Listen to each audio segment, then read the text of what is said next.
All right. One, two of the Bootcamp, and it's a pleasure to have every one of you back today. We love your energy. We appreciate every one of you that you're here for this section today. So we're gonna start right away, so we'll be able to, you know, finish up on time today. This is day 2 of the Texas Mastery Bootcamp organized by Harvard Tech Hub. Harvard Tech Hub is an innovative tech hub down here in South Nigeria, Port Harcourt to be precise. And we're doing this to be able to raise very informed, educated, skilled tech sales expert who will be able to um, help organizations, help tech companies generate revenue, and of course, make money. If you're with me today, you know how we do it. Just go to the chat section and then say, I'm ready. So if you're ready, just go to the chat section and say you're ready so we can get started. Thank you, God's no Corey. Thank you so much. Nelky Favor, thank you. Thank you, Mr. Hope. Thank you, Shalom. Oh, Timothy Godgive, thank you. Felicia, thank you. Thank you. All right. So we're starting this and we're starting big time, okay? So for today,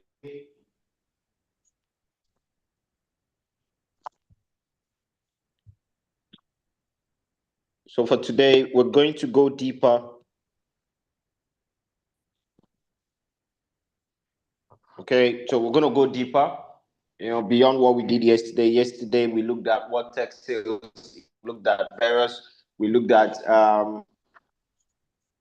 tech sales, traditional sales. We made a whole lot of points when it comes to trying to become a very knowledgeable tech sales expert. And today we're going to go deeper. We're going right in right now. So today we're going to start by looking at the sales psychology in tech. Sales psychology in tech. If you can see my slide, please just tell me yes, I can see it, or just say I can see it in the chat section. Just say I can see it.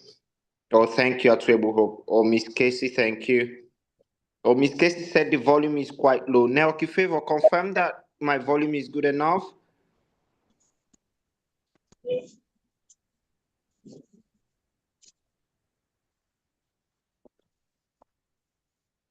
Okay, so I think Casey, you might have to check from your own end. Okay. Thank you, Vivian. Thank you, Vivian. Thank you, Jonathan Ibubaswal. I really do appreciate it. Hope, thank you so much for joining in, Hope. Okay, so number one, when it comes to say psychology in tech, customer behavior in the digital age is one thing we're going to consider, and we're also going to consider identify customer pain points and mapping them to tech solutions. Okay, these are two critical areas that we have to look at. Okay, so maybe I'm going to give a second or two for those of us who want to take a screenshot of the slide. So customer behavior in the digital age. Customer behavior in the digital age. Just a minute.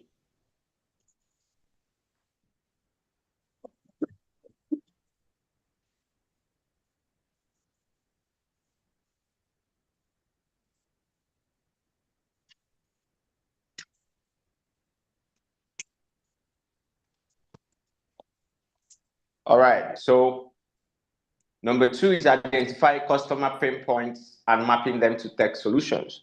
Okay, identifying customer pain points and mapping them to tech solutions. Number 1 is customer behavior in the digital age. Number 2 is identifying customer pain points and mapping them to tech solutions. We need to understand you need to understand that we're in digital age. That's very important. We're in the digital age, and what that simply means is that customers research before buying.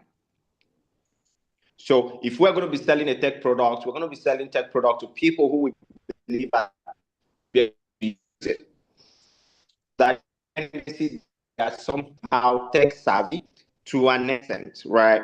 So the important thing is that we need to understand that customers research before buying.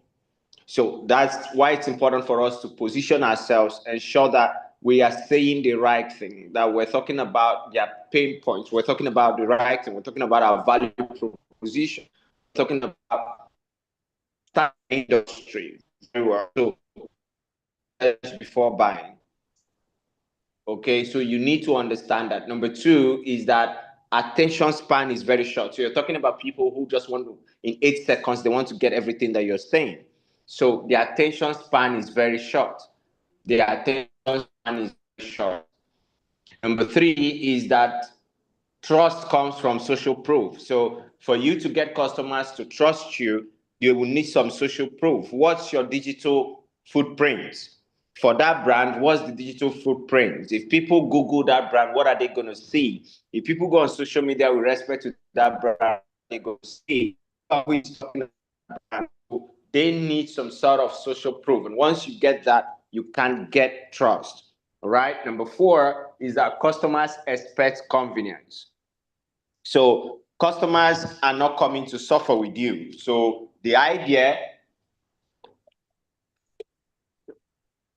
that you've been through a lot and then it's none of their business. Whether you're staying all night at work, it's none of their business. They just want convenience. They just expect convenience, all right?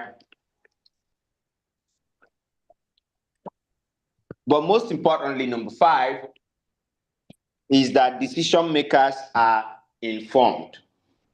Founders, CEOs, CTOs, COOs, and all of those, they are very much informed.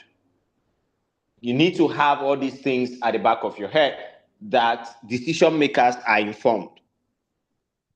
They are informed about their industry. They're informed about tech. They're informed about their business model. They're informed about marketing strategies. They're informed about techniques. They're informed about a whole lot of things. Most of them have gone. They've experienced the business world. They've experienced a whole lot of things, even more than you that is saying it. So it's important that you understand that. Then, just a second. I'm done here, man.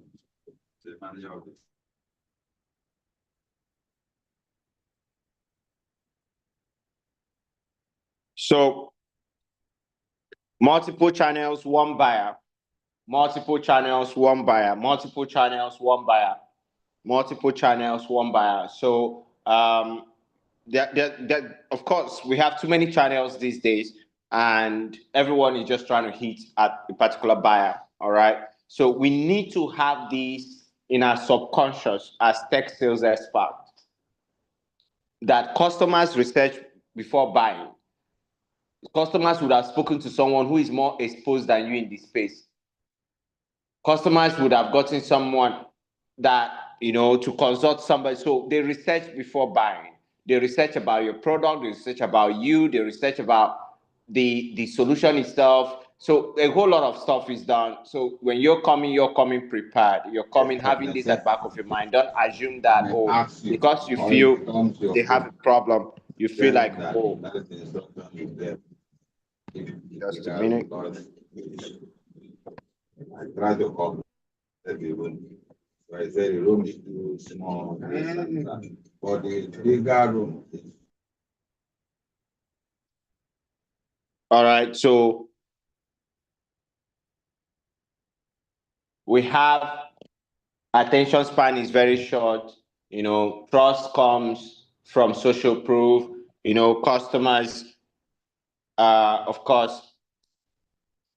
Now, if you look at this, identifying customer pain points and mapping them to tech solutions. This is another critical part. All right. there are just four steps that I listed there. There are just four steps that I listed there. Step one is discover the pain point, right? Step two, categorize the pain point. Step three, map tech solutions to each pain. And step four, speak in the customer's language. So this is very, very important. All right. If when we say, hey, this is the customer's pain points, it doesn't end there. We have to do everything possible to ensure that we can actually, you know, map the customer's pain point, say this is what the customer is going through, and we're able to, add to it and say, hey, we've looked at it, this is what you're going through, okay? And we can categorize that pain into various categories. We can categorize that pain into various categories. And then we can now proceed to speak in the customer's language. So we want to know if your pain, we can categorize it under automation. So is it that the problem that this customer is having, this customer is looking for a platform that can automate all his activities, all his sales processes, all his operational processes in the office or in the company, and all of that. So we want to discover the pain points. You must discover what is paining the person you want to sell your tech product to. And that's why we said it's important we understand who the target market is. We have to be able to get who the target market is and then proceed immediately to say, okay, what are their pain points? What is it that they want to achieve at the end of the day? Then you have step two, we categorize the pain. We categorize the pain into various categories. I mean, is their pain, what's it called now? Is their pain, are they looking for a system that can help them manage their inventory? All right. Are they going through a whole lot of stuff trying to manage their inventory, manage their sales and all of that? Okay. So we need to be able to categorize those pain and then map tech solutions to each pain. So whatever is the pain that we feel like that particular uh, customer, that particular client is going through, we need to now map that pain to a tech solution and say, okay, for this particular problem you're going through, this is the tech solution I have about. So we speak in the customer's language. Okay, so now you understand the pain points, you can be able to speak in the customer's language. Okay, so let us not forget, like I said here, that people don't buy tech, they buy solutions to their frustrations. So people don't just buy tech, they buy solutions to their frustrations. Okay, they buy solutions to their frustrations. So you don't just go shouting on them, we have a tech product, we're doing this. No, you have to try as much as we can to say, hey, we understand what your pain points are. We talk about the pain points. They feel that you see them, they feel that you've heard them, they feel like you're in their shoes, and then they feel like you can understand their frustrations. And that way you can now come up with the solution that you're bringing on board. All right. Now, how do we approach startups? How do we approach startups, developers, and founders? How to approach startups, developers, and founders. So the conversation is getting very, very, very interesting. How do you approach startups, developers, and founders? How do you approach startups, developers, and founders? So number one is that you identify the right people. You identify the right people. So are they startup founders? Are they product managers? Are they freelance developers? Are they tech agencies? Okay. Are we talking about SaaS founders? Identify the right people. You must not mistake a startup founder with a product manager. You must not mistake a freelance developer with a startup founder. Example is that a startup founder is building a business. All right, he's building a business. It's most likely that he understands a whole lot of things when it comes to his business model. He understands what it means like when it comes to building partnership. He understands what it means crafting out a very unique value proposition when it comes to his products and all of that. So you must understand, you must identify the right people. There are tech companies, all right? So you must identify them. If you identify and you can categorize any of the people, then you know how to deal with them.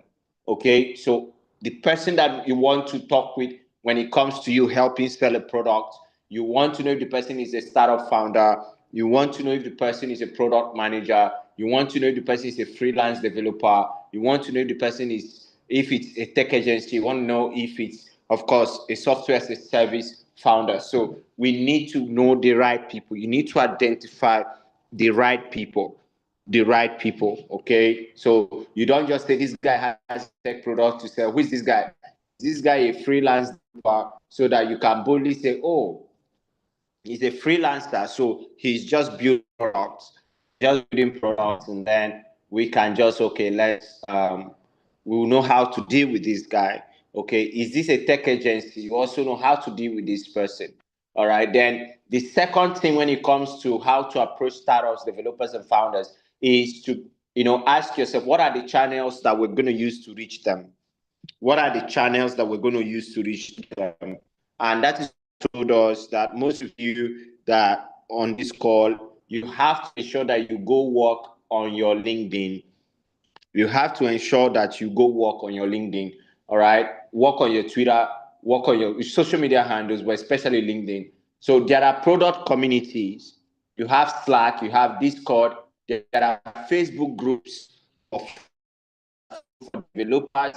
So you can go there, drop your pitch, introduce yourself, and say, this is what I do. If you'd like me to help you do ABC, please, you can DM me right away and let's get talking. Let's partner so that I can help you. You can go there, you can see people talking about their product, and you say, hey, listen, I can see that you're here, but this is where I am, and I feel that you have a good product, and I can help you talk to 1, 2, 3, 4. I can help you do this, and this.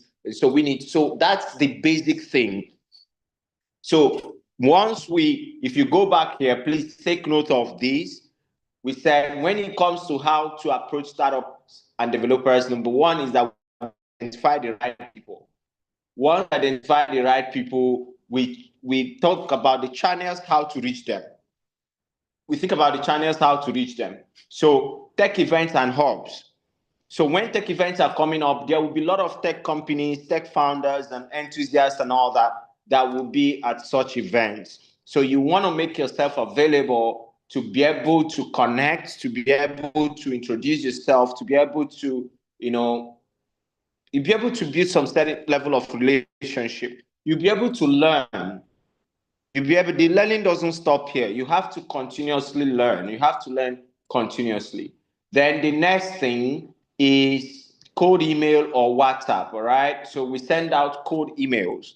We send out very cold emails, to our prospective clients just to see what happens. Then the third thing is your approach angle. How do you want to approach? For example, I said, don't approach with, I want to sell for you. So don't say because you're a tech sales expert, everything is just going to be, I want to sell to you. I want to sell to you. I want to sell to you. That shouldn't be your approach. Yeah. That shouldn't be your approach. We have to come up with a more strategic approach that can give us results. So instead of that approach, we decide to say, let's approach it with growth, partnership, and revenue expansion. Okay, so can we talk about growth? About your product growth. So for the startup founder or for the tech agency or company or the freelance developer that you're talking with, you're talking in terms of growth. You're talking in terms of partnership. You're talking in terms of revenue expansion. And so you're saying, if I come in, man, we're going to make money. That's what I know how to do. And that's why I'm coming in, right? I want to come in so that we can make a whole lot of money. And I want to partner with you to achieve this. We want to grow together. So all these kind of stuff are things that you need to be able to do. So let's go through it once again. And if you've gotten it, I would like you to drop it in the comment section. How to approach startups. One, identify the right. Please drop it in the comment section. Number two, channels to reach them. We need to map out channels to reach them.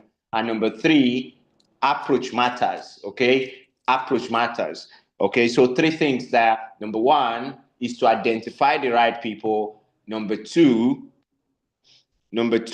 is to the channels to reach them. And number three is the approach. So if you got that, okay, thank you everyone. Thank you, Christian.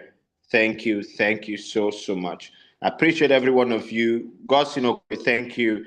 Chamadi, thank you. I love you guys so much. Thank you for following through. So I have this example that I crafted here. So I said, assuming that I want to pitch to you to be able to, thank you so much, Shalom Amber. Yes, identify the right people. So assuming I want to pitch to you, all I'm going to say is very simple.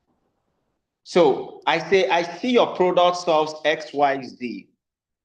I work with companies to secure users, clients, and sales. I love to explore a revenue-based partnership where I bring paying customers. Right. Now, if you can speech, I'm not presenting myself to you as someone who's coming to beg for food. So you're not going in with a defeated mentality. You're not with someone being defeated. You're not defeated, right? You're not defeated. So you're going in with the kind of mentality that says, hey, listen, I know what I'm doing. I also know what you want as a founder, as a tech company that has built products, right? So I want to come to you and I'd like us to partner so that I can give you value. That is what you're doing.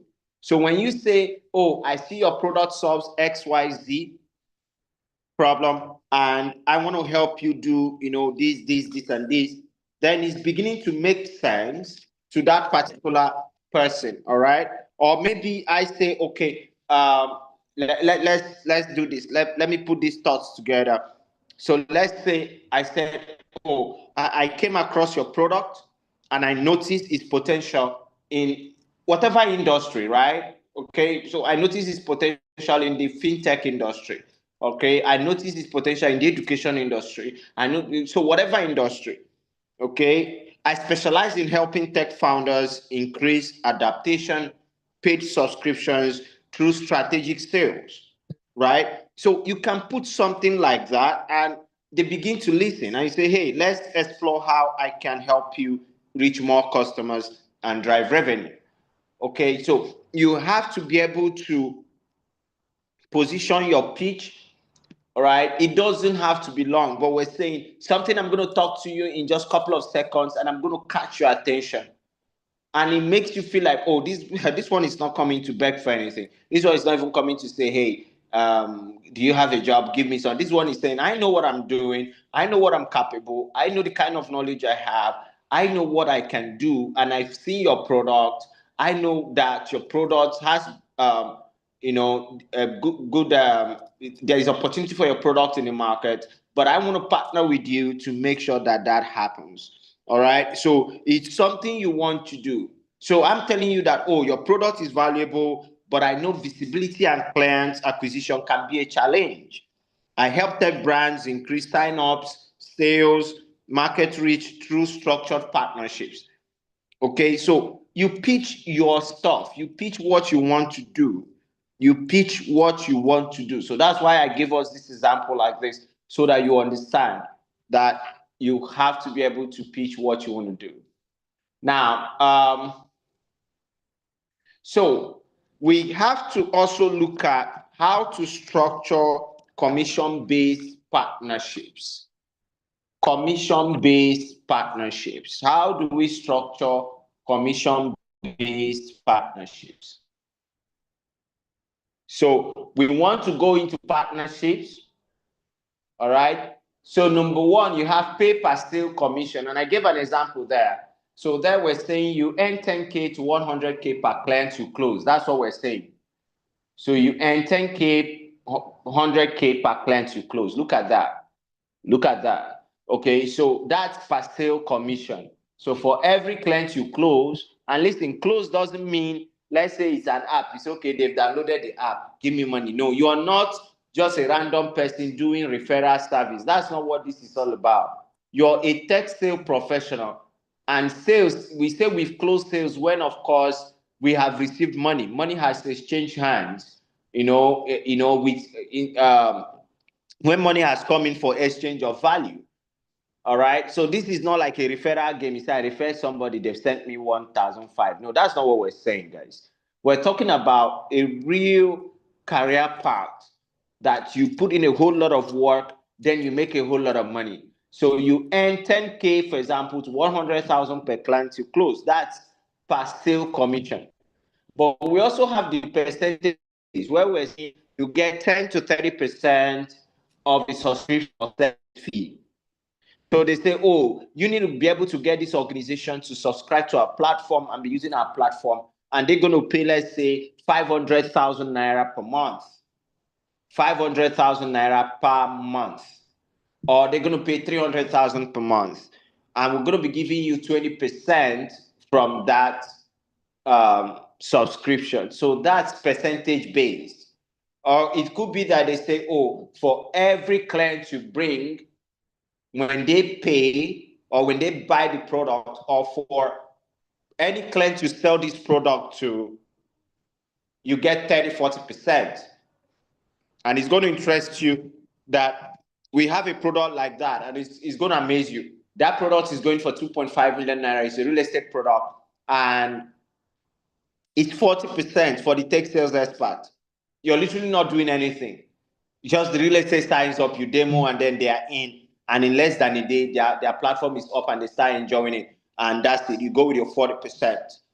Okay. So that's percentage based. You have revenue share. Here you earn monthly from each client you bring. So from every month for the clients you bring, so you earn monthly whatever you must have agreed with the owner of the product, the company, the startup founder, and all. Then you also have licensing and referral deals. So you get paid per activation, sign up, or license sold.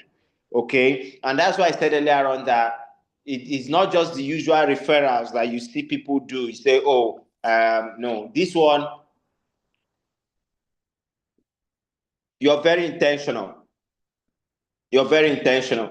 Okay, and if you take it very serious, even the normal referral deals that you see, they say, oh, if you refer, you make 5,000, 3,000. Some persons have taken it very serious and they've made a whole lot of money.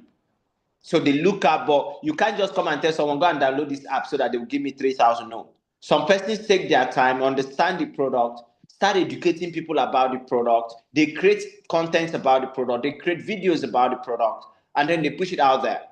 And they say, okay, for you to do the use my link to get it. And people are doing that. Okay. So remember these things. Don't forget them, guys. So now, what are the key elements of a partnership agreement?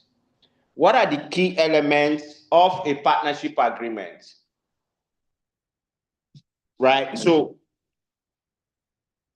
if you're going into partnership, sorry guys.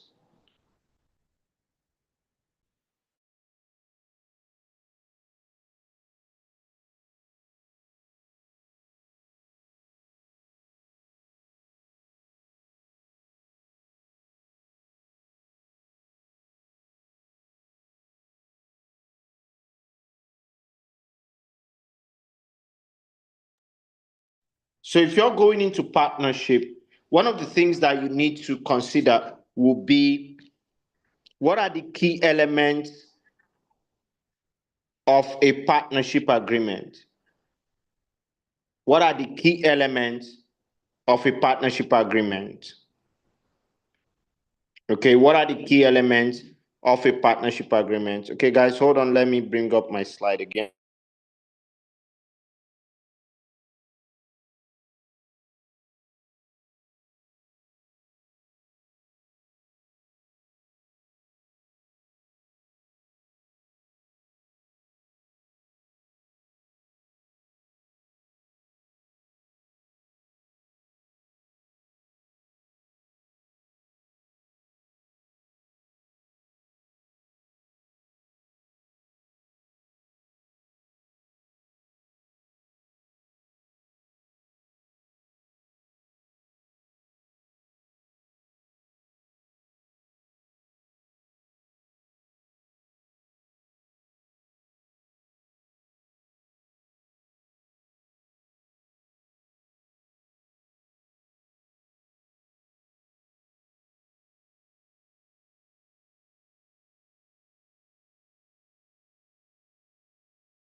Yeah, guys. I'm with you guys. I just want to share my screen again.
All right, guys. Sorry. I'm trying to really share my screen.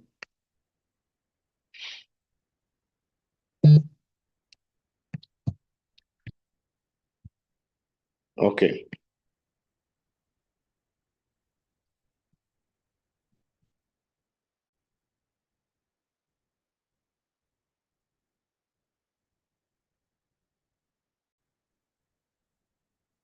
All right. Please confirm you can see my screen.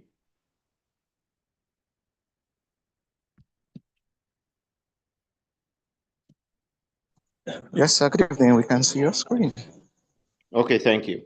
So,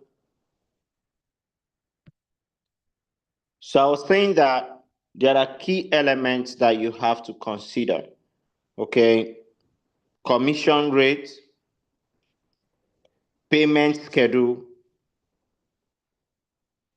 responsibilities, targets, contract duration. So if you're signing any agreement when it comes to partnership as a tech sales personnel, you have to consider these things. Very, very important. What's the commission rate? Right? You have to agree that before you start saying tomorrow, oh, the company used you or anything, set it out on time that this is what is up, like this is what they are expected to give to you. Okay, what's the payment schedule? How are you supposed to be paid? Okay, what's the payment agreement? What's the payment schedule like? Then what are the responsibilities? What's your responsibility and what's the responsibility of the owner of the product, the tech agency, the tech founder, the freelance developer, the SaaS founder, and all of that? What's their responsibility, or what are their responsibilities, and what are your own responsibilities? You have to look at that. Then what targets in most cases, some make it optional, while in some cases it's important. They set targets and say, hey, listen, we need to hit this target. If we're able to hit this target, this is what you get. If we hit this target, so you have to also consider that. Then you have contract duration. Contract duration. How long will this contract go? What's the contract duration? Are we going to be doing this for 3 months? Are we going to be doing it for 1 year? Are we going to, because one thing you must know is that there are some tech products that when it gets to a certain level, they might initially to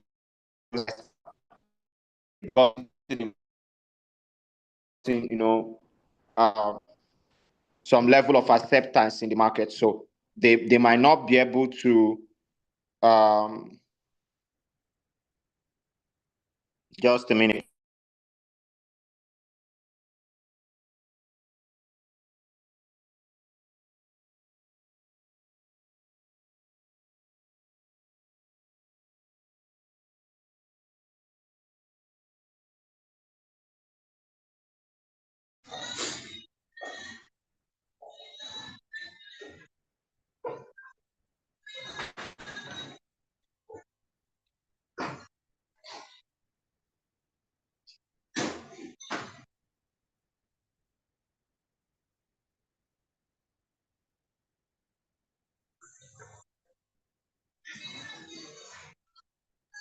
Yes, yes, I know. Just hold on, guys. Hold on.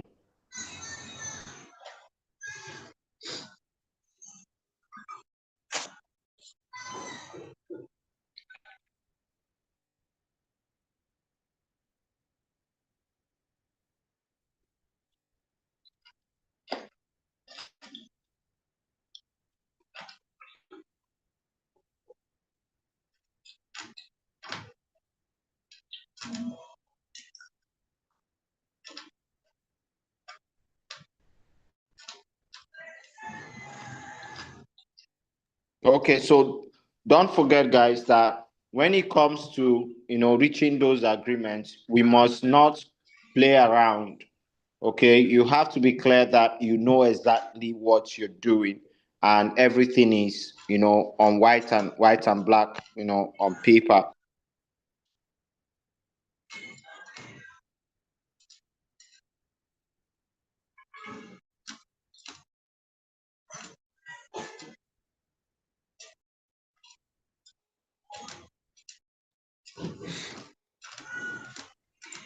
Matthew, can you mute your, please, Matthew, Nepo, please mute your mic.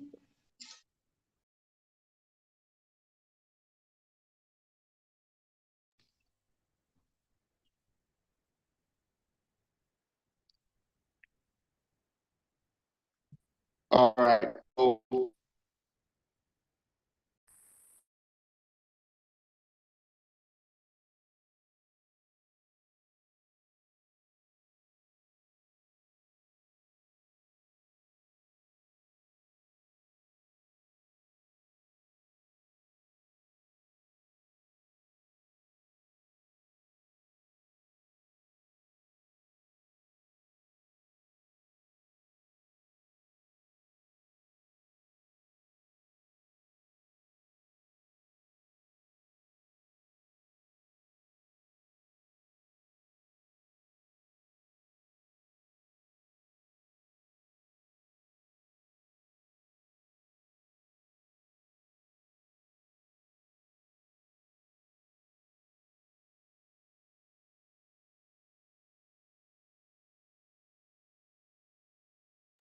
All right, guys, welcome back. Welcome. Um,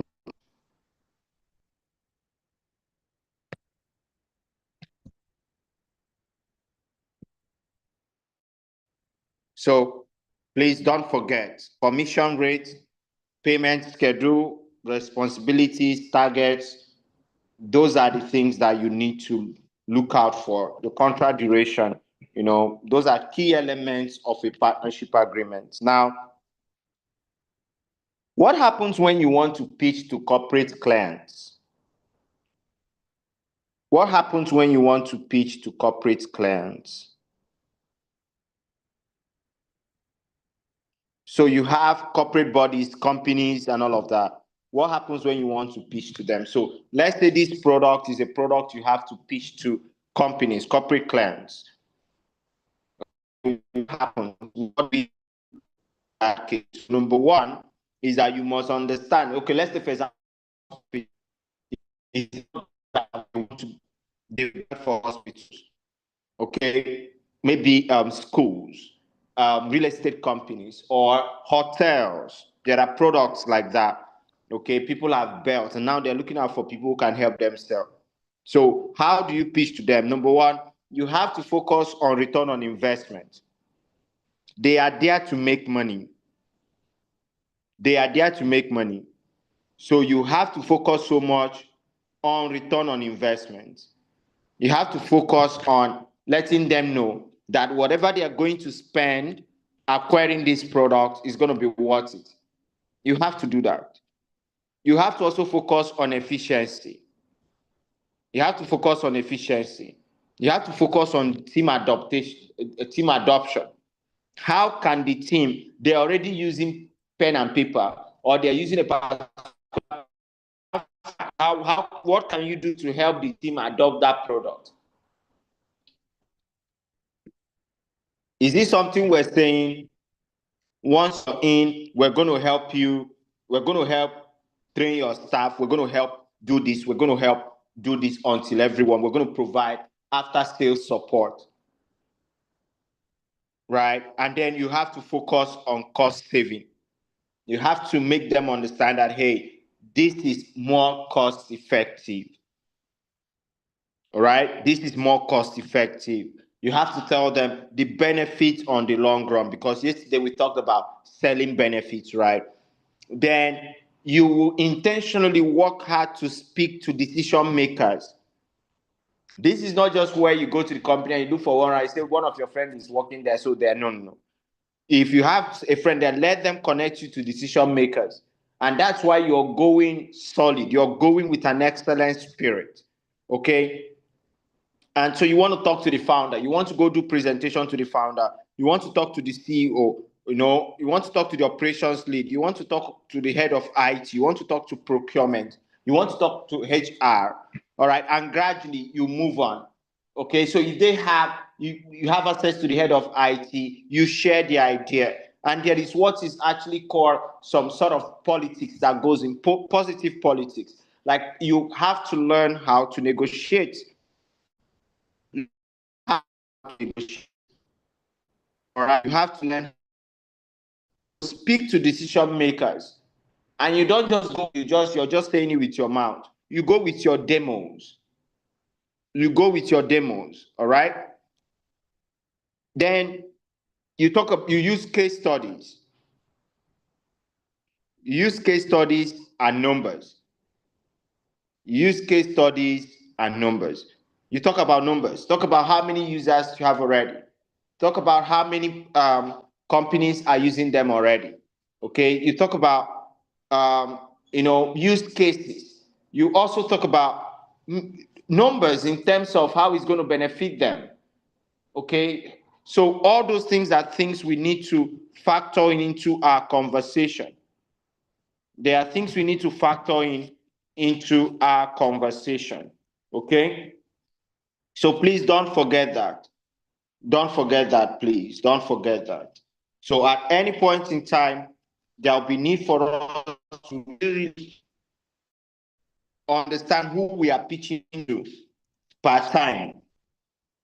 You need to really understand who you're pitching to at every point in time. Okay, you need to understand who you're pitching to at every point in time. Then I said here that this platform can help your team reduce manual work by 40% and improve customer response. Let's get a walkthrough so you can see how it's into your current operations. This is one thing that, look at how my pitch went. All right, look at how my pitch went. So I'm saying this platform can help your team reduce manual work by 40%. Okay, so I'm trying to talk about efficiency. Okay, so already I've just tried to hit that immediately and improve customer response time. And then I'm making myself available. I say, let's schedule a walkthrough so that you can actually see how it fits, okay, how it fits into your current operations. Okay, so you can be able to see how it fits into your current operations. All right, please, if you're still with me, use the chat box. Tell me you can hear me.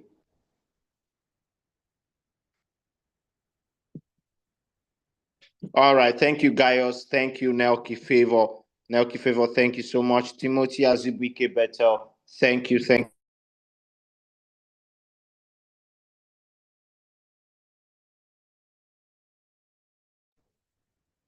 All right, so let us proceed. Thank you so much, Shalom.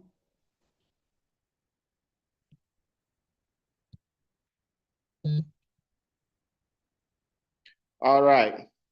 Now, so you have another set of clients you're going to be pitching to are individuals. That's B2C. Now you're pitching to individuals, and you want to appeal to convenience. Individual, like we said earlier on today, they like convenience a lot. They like comfort. They like ease. So that's what you want to appeal to. Results, affordability, lifestyle impact. you have to focus on that. Then you use emotional triggers, testimonials, and use case examples. Okay, you try to use emotional triggers. You try to use testimonials. Okay, and you use cases where it's been happening, those that have been using it, how it works. Okay, so these are two major clients that you're going to be pitching to: individuals and corporate clients. Individuals and corporate clients. All right, so for corporate clients, we said you have to focus on ROI, you have to focus on efficiency, you have to focus on all of that. Okay, and here I give another example. I said, with this app, you can manage your tasks, save time, stay organized from your phone. It's simple to start and affordable. This is me pitching to an individual. And from there, we can expand the conversation to try to talk about stuff. Okay? Now, quickly, let's talk about the follow-up strategies. So normally, first follow-up, when you're following up, your first follow-up is going to be about same day, 24 hours. That's the first follow-up. The second follow-up is going to be about 2 to 3 days later. Right? So please understand, this is not like you just have to be bombarding them with calls that first day. That's not how to follow up, please. That's not to follow up. Okay, so the first follow-up, that same day, 24 hours, just like that. Next follow-up, 2 to 3 days later. The third follow-up, you have to share testimonial or limited time incentive. So the third follow-up, we're saying, hey, listen, can you imagine that this number of people or this number of companies and all of that, or we're saying that within the next 14 days, we're giving you this offer because blah, blah, blah, and all that. Okay. And then the fourth one is called the post-pitch nurturing. Here you add them to a contact list or broadcast. You add them to a contact list or broadcast. You share updates, offers, new features, and all of that. Okay. But I like to share something very important. There is what we call the golden rule when it comes to following up. And that golden rule says the money is in the follow-up, not the first pitch. The money is in the follow-up, not the first pitch. Please, can somebody write that down for us? The money is in the follow-up, not the first pitch. So the fact that you pitch the first time doesn't mean that it should end there. Okay, so what you can pitch, but the money will come if you follow up. If you follow up. And then finally, we're going to look at closing techniques. We have 5 types of closing techniques. 5 types of closing techniques. We have 5 types of closing techniques. Number 1 is the assumptive close. Now, what happens in this case is that you want to be able to ask them, right? For example, you're asking them if they would prefer a monthly or annual plan. Okay, so if I ask you that, it's called the assumptive close. When you answer me, okay, we're trying to understand what you're going to like, and we're most likely assuming that we're closing this deal. Okay, so are you going to like the monthly or annual plan? Then you have the urgency clause. The urgency clause is saying, for example, we currently have a promo running until Friday. Should I lock your assets now? Should I put you in? Should I throw you in this? So that's what we mean. That's what we mean by urgency clause.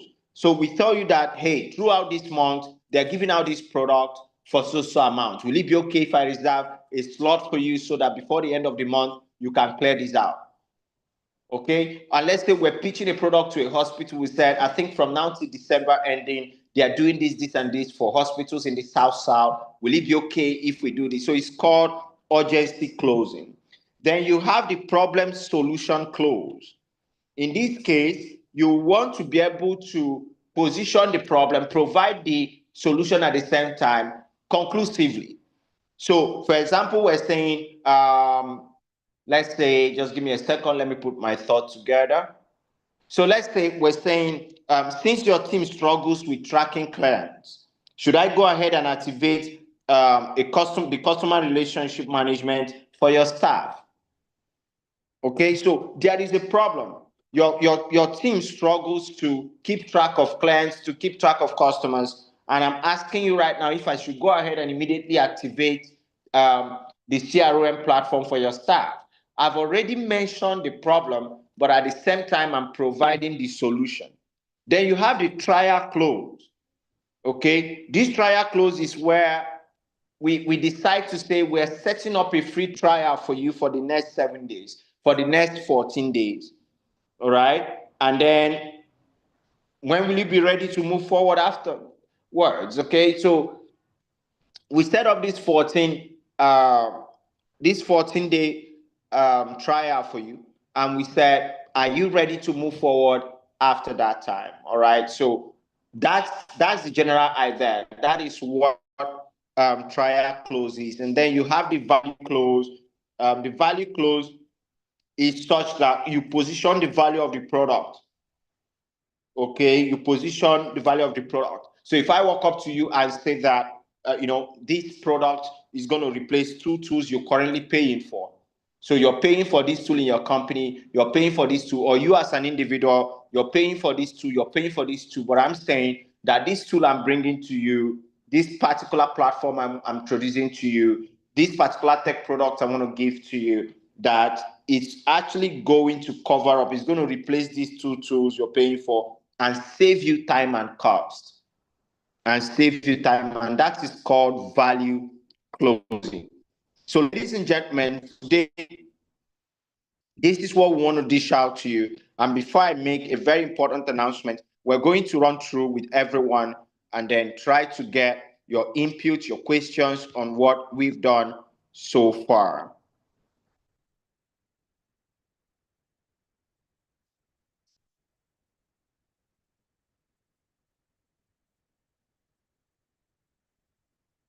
Okay. So, so